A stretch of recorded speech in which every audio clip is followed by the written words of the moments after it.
Hello everyone. घुटने का दर्द एक ऐसी समस्या है जिससे ऑलमोस्ट हर इंसान कभी ना कभी जूझता जरूर है।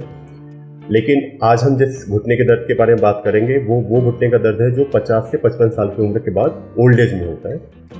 और सबसे ज़्यादा जो कॉमन कारण होता है इसका, उसको हम ऑस्टियोआर्थराइटिस बोलते हैं। तो ऑस्टियोआर्थराइटिस की वजह से किस तरह का दर्द होता है, तो आपने देखा होगा जब ओल्ड एज हो जाती है तो पेशेंट्स को सुबह उठने पे काफ़ी नी में स्टिफनेस रहती है, जकड़न होती है, बड़ी दिक्कत होती है सुबह उठ के चलने में। धीरे धीरे काम करते हैं थोड़ा ठीक भी हो जाता है। ऐसे ही जब वो काफ़ी देर बैठे रहेंगे, उसके बाद जब उठते हैं सीढ़ियाँ चढ़ने में काफ़ी दिक्कतें होती हैं। तो कोई भी रेस्ट का पीरियड अगर आपने लिया, आधे घंटे या पौने घंटे आप टीवी के सामने बैठे रहे और एकदम से उठते तो घुटने पर बहुत ज़्यादा जोर पड़ता है। तो जैसे मैंने बताया, इसका सबसे ज़्यादा कॉमन कारण उसे हम ऑस्टियोआर्थराइटिस बोलते हैं। तो पहले तो जानते हैं ऑस्टियोआर्थराइटिस में होता क्या है। तो जैसे एक ये घुटने का मॉडल है, ये हमारी ऊपर वाली थाई बोन है और ये नीचे वाली जिसको हम शिन बोन बोलते हैं। इन दोनों हड्डियों की मूवमेंट एक के ऊपर एक हो सके, आराम से स्मूथली हो सके, इसके लिए यहाँ पे एक बीच में कुशन होता है जिसे हम कार्टिलेज बोलते हैं, और साथ में एक फ्लूइड भी होता है इसके चारों तरफ। अब होता क्या है, एज के साथ साथ ये जो कार्टिलेज होती है इसमें टूट फूट होने लगती है, वीर एंड टियर होने लग जाती है। इसकी वजह से प्रॉब्लम क्या होगी, जो नॉर्मली इतना गैप है वो कम हो जाता है। तो इसको इसीलिए हम गैप वाली बीमारी बोलते हैं, या जिसमें गैप कम हो गया। अब इसके कारण क्या होते हैं, तो कुछ कारण तो ऐसे हैं जिसमें हम कुछ नहीं कर सकते। पहला नंबर का कारण होता है एज के साथ साथ बढ़ना। जैसे हमने बताया कि एज के साथ साथ इसमें वीर एंड टियर होता रहेगा। दूसरा कारण होता है कि जेनेटिक्स का, कि आपके फैमिली में किसी को, मदर या फादर को दिक्कत थी और उससे आप में आ गए। हालांकि इस वाली बीमारी में, इस वाली गठिया में इसका बहुत ज़्यादा रोल नहीं होता, बट फिर भी कुछ पेशेंट्स में डेफिनेटली जेनेटिक फैक्टर भी होते हैं। अब ये तो हो गए वाले फैक्टर जिसका हम कुछ कर नहीं सकते, लेकिन कुछ फैक्टर ऐसे होते हैं जिसे हम डेफिनेटली जिसके बारे में हम चेंज कर सकते हैं।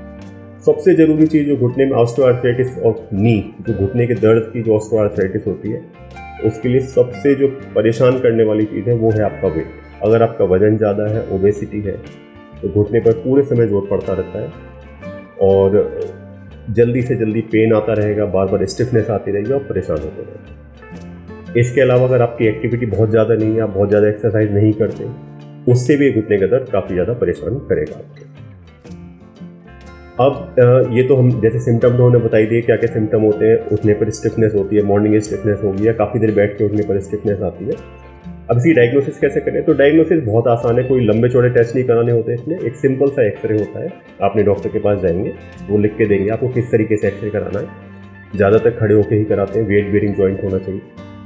उस एक्सरे के बेसिस पर पता लगता है कि ऑस्टियोआर्थराइटिस की शुरुआत है या 30-40% होगी, या बिल्कुल एडवांस केस हो गए हैं, और ट्रीटमेंट भी उसी के बेसिस पे की जाती है। अब हमारी सिम्टम पता लग गए, हमें डायग्नोसिस हो गया, अब हम उसका इलाज कैसे करें, ट्रीटमेंट क्या है। तो ट्रीटमेंट से पहले प्रिवेंशन कैसे कर सकते हैं इसका, क्योंकि बचाव बहुत ज़्यादा ज़रूरी है इस वाले केस में। तो जैसे मैंने बताया, नंबर 1 प्रिवेंशन तो क्या करना है आपको कि वजन नहीं बढ़ने देना है, संतुलित वजन में रखना है। आपको अपनी थाई मसल्स को स्ट्रॉन्ग रखना है, उसके लिए आपको लग के एक्सरसाइज करनी है। अच्छा, बीच बीच में कई बार पेशेंट पूछते हैं कि पेन हो रहा हो, तो हाँ, पेन होते टाइम हमें थोड़ा सा एक्सरसाइज को अवॉइड करना है। जैसी पेन ठीक हो जाता है फिर से एक्सरसाइज करते रहेंगे। इसके अलावा तीसरी चीज़ बहुत ज़्यादा ज़रूरी है कि कुछ ऐसी एक्टिविटीज़ होती हैं जैसे ज़मीन पे बैठना, आलती पालती ला के बैठना, या फिर नीचे वाला टॉयलेट को इस्तेमाल करना। इन सब चीज़ों से भी घुटने का जो ऑस्टियोआर्थराइटिस बढ़ने की संभावना हो जाती है, क्योंकि वेयर एंड टियर बढ़ जाता है। ऐसी अननेसेसरी सीढ़ियाँ चढ़ना, उनको भी हमें अवॉइड करना चाहिए। आप समतल पे चल सकते हैं, लेकिन सीढ़ियाँ अननेसेसरी, अगर आप 50 या 55 साल की उम्र से ज़्यादा है तो ना चलें। और क्या ट्रीटमेंट ऑप्शन है, ट्रीटमेंट में फिर हम विटामिन डी और कैल्शियम का संतुलित होना बहुत ज़्यादा ज़रूरी है। उसके लिए जैसे पहले भी आपने देखा होगा, आपको एक सिंपल सा टेस्ट कराना है। अगर उसमें आपकी कमी लग रही है तो आप कैल्शियम और विटामिन डी जरूर लेते हैं। आप फिजियोथेरेपी करा सकते हैं। आप ठंडे या गर्म से सिकाई कर सकते हैं। उसके लिए ऑलरेडी हमारे चैनल पे एक वीडियो पड़ा हुआ है जिसमें आप आराम से देख सकते हैं कि कुछ केसेस में हमें ठंडे से सिकाई करनी होती है और कुछ केसेस ऐसे होते हैं जहाँ पे हमें गर्म से सिकाई करनी होती है। और जो भी जेल वगैरह होते हैं हमारे घर पे पड़े होते हैं, वो भी लगा सकते हैं। लेकिन अगर इन सारी चीज़ें करने के बाद भी दर्द बढ़ रहा है, दर्द परेशान कर रहा है आपको, तो फिर इसमें हम PRP थेरेपी करते हैं, जैसे प्लेटलेट रिच प्लाज्मा बोलते हैं, जो आपके ब्लड से प्लाज्मा थोड़ा सा 10 ml ब्लड निकालते हैं, उसे इंजेक्ट करते हैं, उसके भी काफ़ी अच्छे रिजल्ट आते हैं। लेकिन अगर आपकी बीमारी बढ़ी हुई है, काफ़ी बढ़ी हुई है, तो शायद PRP उतनी मददगार ना साबित हो पाए। ऐसे वाले केसेस में शायद सर्जरी भी एक ऑप्शन रह जाता है, लेकिन ये डिपेंड करता है कि आपकी एक्टिविटी लेवल कैसा है, आपका एक्सरे फाइंडिंग कितनी है, आपकी बढ़ गई है बीमारी या मॉडरेट है 30-40%, ये बहुत से फैक्टर के ऊपर ये निर्भर करता है। तो मुझसे अगर पूछा जाए कि दो कौन सी चीज़ें हैं जो घुटने के दर्द में ऑस्टियोआर्थराइटिस की वजह से जो 50 से 55 साल के ऊपर होता है उसको कैसे बचा जा सकता है, तो पहली चीज़ आपको अपना वजन कंट्रोल रखना है और दूसरी चीज़ आपको लग के रूटीन एक्सरसाइज करनी है।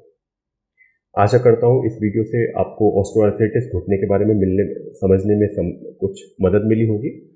तो अपना ख्याल रखिए, अपने घर पे रुकिए। Thank you.